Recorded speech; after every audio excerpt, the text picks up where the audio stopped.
아버지의 고향은 진도입니다. 아버지께서는 낚시를 무척이나 좋아하시는데 그 때문에 여름 방학 때마다 저희 가족은 할머니가 계시는 진도로 가야 했습니다. 언젠가 여름이었습니다. 그해 여름도 진도로 내려갔는데 마침 큰아버지도 오셨었습니다. 아버지께서는 낚시를 같이 할 사람이 생겨서 무척이나 기뻐하셨고 두 분이 매일 같이 바다로 가서 낚시하셨습니다. 나흘째 되는 날, 그날도 아버지께서는 점심을 먹고 큰아버지와 낚시 도구를 챙겨 밖으로 나갈 채비를 하고 있었습니다. 그런데 이상하게도 그날따라 할머니께서는 아버지를 못 나가게 하셨습니다. 애비야, 오늘따라 느낌이 안 좋다. 불길하니 가지 마라. 하지만 낚시하는 재미에 계속 빠지신 아버지께선 아랑곳하지 않으셨고 큰아버지와 함께 바다로 나가셨습니다. 아버지께선 며칠 동안 같은 자리에서 하시다 보니 조금 질리셨는지 더 좋은 자리를 찾겠다며 이리저리 돌아다니다가 처음 가보는 자갈밭에 도착했습니다. 그런데 이상한 일이었습니다. 그날은 비가 부슬부슬 내렸는데 바람이 하나도 불지 않았습니다. 그런데도 계속 걸어가는데 발길에 차이는 소리치곤 너무 큰 잘그락잘그락 하는 소리가 아버지와 큰아버지 뒤에서 계속 났습니다. 비 오는 날이라 자갈밭에는 두 분 외에는 없었다고 합니다. 원체 두려움을 느끼지 못하셨던 아버지와 큰아버지는 별일 아니거니 하고 계속 자리를 찾아 자갈밭을 가로질러 걸어갔습니다. 그러다가 꽤 좋은 낚시터를 발견하신 두 분은 바로 자리를 잡고 낚시를 하기 시작했습니다. 그날따라 이상하게 월척이 많이 잡혔고 신이 난 두 분은 계속 고기를 잡았습니다. 그런데 고기를 담아놓은 커다란 깡통도 계속 뒤집히면서 그 안이 고기가 쏟아졌습니다. 큰아버지께서 깡통 위에 커다란 돌을 올려놓았는데도 계속 쏟아졌습니다.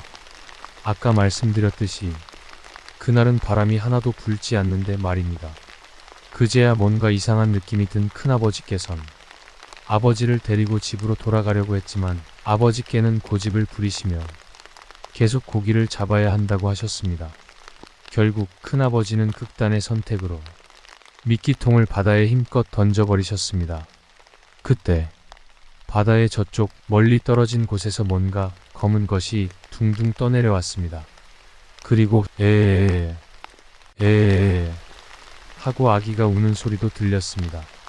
혼비백산한 두 분은 낚싯대고 뭐고 다 집어던지시고 집으로 주랭랑쳐 돌아오셨습니다. 아버지는 집에 도착하자 가족들에게 아까 있었던 일을 해주셨는데 문득 할머니께서 아침에 만류하시던 게 생각났습니다. 이윽고 할머니께서 이런 이야기를 해주셨습니다. 2년 전쯤 마을에 죽은 해녀가 해류를 타고 떠내려왔다고 합니다. 진도는 제주도와 멀지 않습니다. 당시 마을에는 이상한 소문이 있었습니다.